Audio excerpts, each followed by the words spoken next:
A new apartment building in Hong Kong made out of container-like blocks left 70-year-old Lau Kai-Fai and his family feeling like they had won the lottery.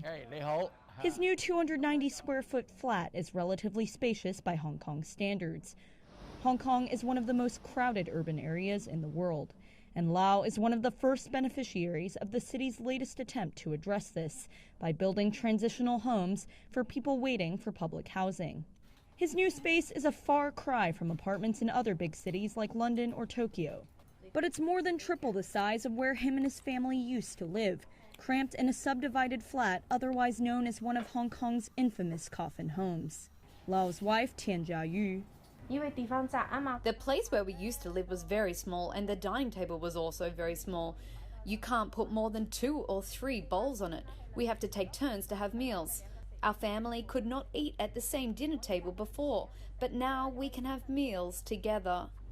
But not all locals are as lucky as Lau's family, who can bide their time in a temporary flat for the next 2 years.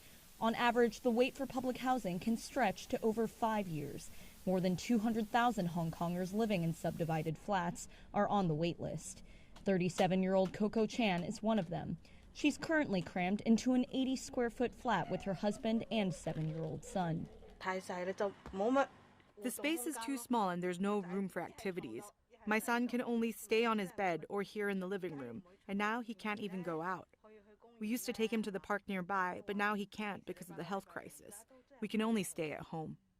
As of June, 800 transitional homes have been built so far, out of the 15,000 being planned over the next 3 years.